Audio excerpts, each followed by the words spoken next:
Oi, queridos, tudo bem?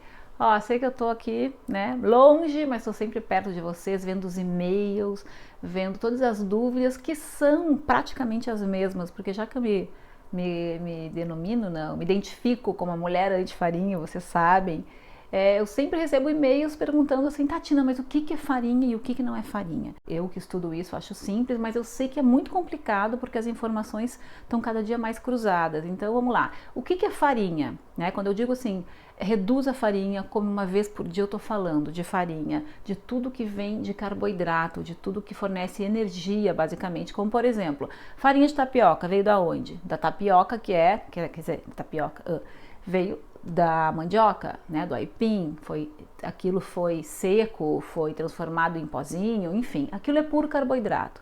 Então é uma farinha, não tem o glúten, mas tem todo o carboidrato que uma farinha de trigo teria. A farinha de milho, né, o amido de milho, também não tem glúten, mas também é um carboidrato puro.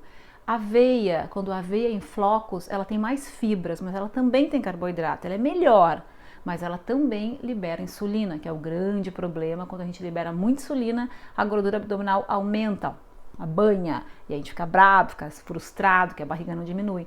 Então todas essas farinhas que vêm de carboidratos, como farinha de milho, farinha de fécula de batata também, farinha de arroz, farinha de mandioca, que é a tapioca, farinha de trigo, seja integral ou não, são farinhas que foram refinadas, né? Claro, por isso que são farinhas, e que vieram de algum alimento, né? Algum alimento vegetal que só nos fornece energia. Então elas são todas ruins se a gente comer demais. Não é porque não tem glúten ou porque é mais integral que é boa assim pra gente comer o dia inteiro. Não, tem que reduzir. Agora, tem gente que me perguntou, mas Tina, e farinha de amêndoa, farinha de castanha, farinha de casca de berinjela? Bom, aí é uma outra farinha, casca de maracujá também, que não dá para fazer bolo, não dá para fazer pão, então quer dizer que a gente não come muito essas farinhas. Farinha de amêndoas, por exemplo, ela tem bastante gordura, né? Porque as amêndoas têm gordura, ou farinha de castanha, mas a gente usa pouco, aquilo não faz pão. Então aquilo não é o grande problema. Se quiser botar um pouquinho dessa farinha de amêndoa, farinha de castanhas no iogurte, até em cima da salada não tem problema.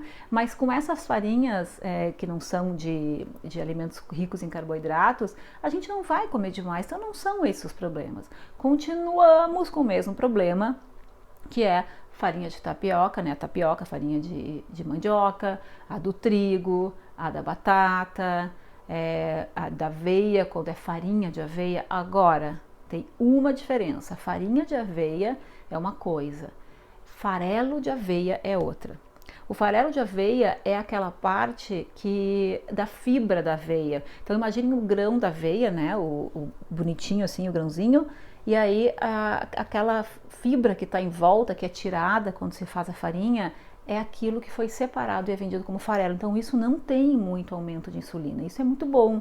Agora não fica fluff, não dá para fazer pão só com farelo de aveia. Então por isso que é muito complicado e por isso que a gente volta no mesmo assunto de tirar as farinhas refinadas, de deixar para uma vez por dia. Aqui embaixo na descrição do vídeo eu vou citar isso direitinho, vou deixar mais organizado esse meu pensamento para vocês lerem com calma.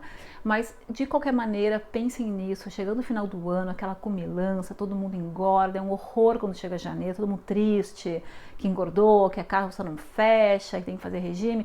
Então já começa o novembro e o dezembro tirando um pouco ou totalmente as farinhas do teu dia. E o que eu como no lugar? Tira, não tem nada para comer. Tem arroz, tem feijão, tem batata assada, que a gente come bem menos do que farinha, porque a gente come meia batata com carne, com salada. Isso não é o problema. O problema é aquela farinha que entra na vida da gente de manhã, no café da manhã, no meio da manhã, no almoço em forma de sanduíche natural, no meio da tarde como uma tapioca, de noite bolachinha, antes de dormir um pedacinho de bolo. Isso é farinha em excesso e não é caloria que eu tô falando. Eu tô falando dessa entrada de farinha o dia inteiro no corpo e a gente com essa barriga cada vez maior ou cada vez mais mole, porque a insulina que o corpo libera quando recebe as farinhas e os açúcares faz com que essa gordura abdominal seja mais depositada. Por isso que hoje em dia mesmo as pessoas que são magras têm um pouquinho de barriga. Então evita a farinha, qualquer dessas farinhas que eu falei, de batata, de milho, de arroz, do trigo e da tapioca, né, da mandioca, evita e come só uma vez por dia. Sem repetição, claro, né? Não é comer o pão inteiro no café da manhã. Escolhe um horário para comer uma porção dessas farinhas. Alguma preparação, e nos outros horários do dia, nas outras refeições, come mais fruta, sem exagero, claro, arroz, feijão, uma batata assada com um pouco de carne, vai para comida de verdade que eu falo, não para comida refinada que foi feita na indústria, tá? Fica a dica, aqui embaixo eu vou colocar mais alguns detalhes disso que eu falei, e também o meu e-book que tem 10 receitas sem farinha, pra gente começar a se acostumar a falar essa língua do anti-farinha, tá bom? Um beijo, queridos. Tchau!